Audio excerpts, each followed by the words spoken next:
Are you in effect saying that Martin Romualdez is the mastermind, alleged mastermind of this whole mess? Isa siya sa maaaring ma-pinpoint.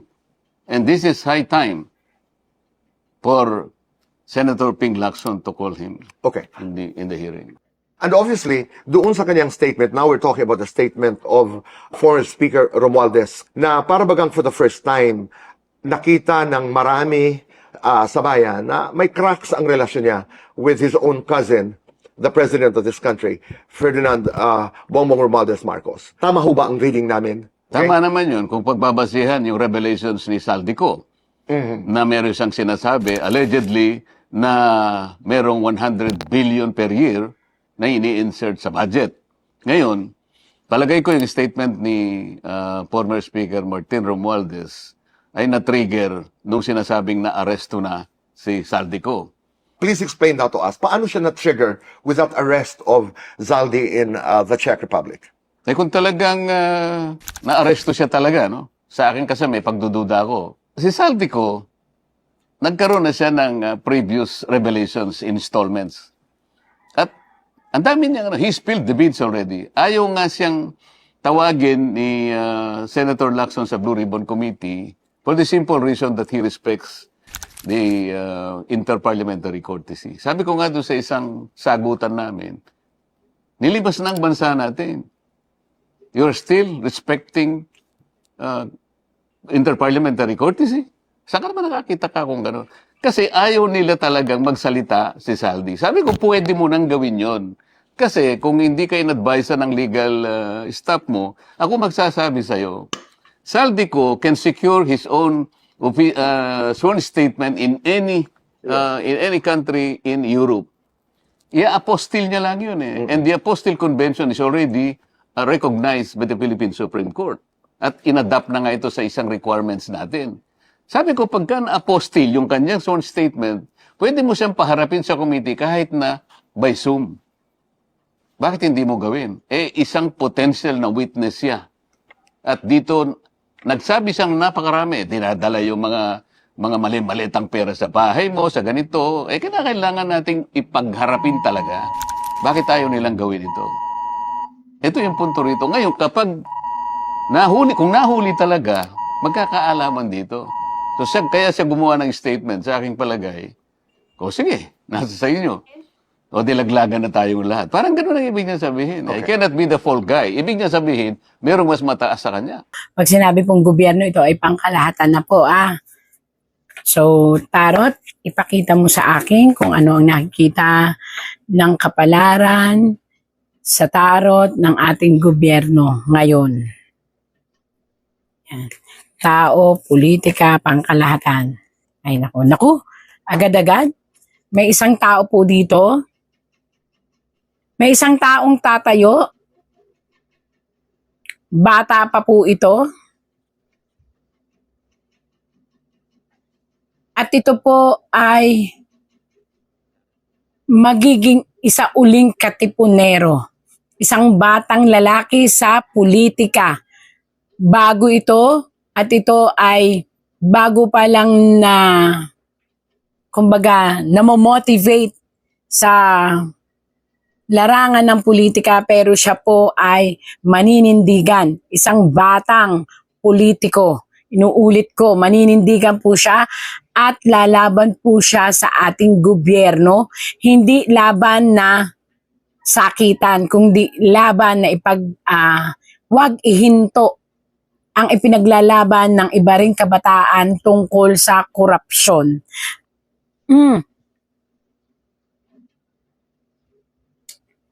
Ito po ay isang baliktad na sitwasyon kung saan ang aakalain po ng iba ay nananahimik. Ito po ay pananahimik ng isang dating sitwasyon. Yan, nakita nyo, nakabaliktad. Kung saan ang akala ng ating pong gobyerno o ng mga taong nakaupo ay tahimik lang ang sitwasyon, pero hindi po. Ito po ay isang nakakawindang na revelasyon kung saan ang mga tao o politiko na dating umusig. Lilinawin ko pa. Ito ay isang sitwasyon ng isang politika o politiko. Tao at politika po ito, ha? Tao at sitwasyon ng politika. Kung saan ang akala nila ay nakukuha nila ang simpatya ng mamamayang Pilipino. Ito po ay mga nakaupo kung saan pinipilit nila na humabol, habulin ang mga sitwasyon upang maging karapat-dapat sila at maging maganda sa mata ng mga tao. Kaya lang po mababaliktad po at matutwist. Bakit? Matutwist, mababaliktad ang sitwasyon. Hindi na nila mapapaikot ang mga tao na maniwala. Aroy, bakit ganito? Lalong sisiklab ang galit sa puso ng mga tao sa mga nakaupo na may kinalaman sa flood control. Ibig sabihin po, hindi mamamatay ang usapin ng flood control at ng korupsyon. Sa halip, ito ay bubuhay ng mga patay. Ano yung bubuhay ng mga patay? Ang ibig sabihin po dito, may mga maglulutangan o maglalabasan na mga tao. Ayan po yung mga tao na nawalan ng buhay. Ibig sabihin po, ang ating gobyerno ay malulugmok sa isang sitwasyon kung saan mabiblame sa kanila ang lahat ng mga namatay na tao. At mula dito, mag-iisip na po ang sambayan ng Pilipino upang lalong magkaroon ng malalim, ito, kaya nga po sabi dito, malalim na pagdarasal na magbago ang ating gobyerno. Uulitin ko po ha, malinaw. Mga namatay na tao po ito. Maraming namatay na tao na muling mabubuhay. Ibig sabihin mabubuhay, hindi yung kanilang katawan, hindi yung kanilang kaisipan. Kung hindi mabubuhay ang mga kwento at mabubuhay ang mga taong lalaban para sa kanila upang mabigyan sila ng hustisya. At again and again po, kaya nga po nakalagay ito, ang mabiblame po ay ang gobyerno natin o ang mga nakaupo sa gobyerno natin. Ito po ang nakita ng tarot. Ito yung bara sa akin ng parang ko. Malaki ang chance na magkaroon ng titulo natin rigudon o yung titulo natin pagbabago.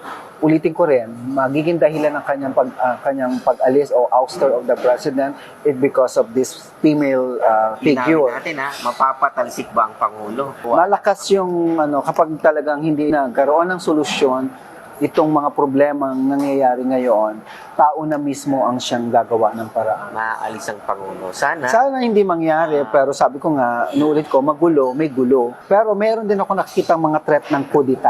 Kulita. Pero ang daming lalabas na mga issue regarding sa mga ginamit na pera, saan ginamit, itong bilyon-bilyon na ito, bakit ganito kalaki, ang dami, lahat ilalabas yan.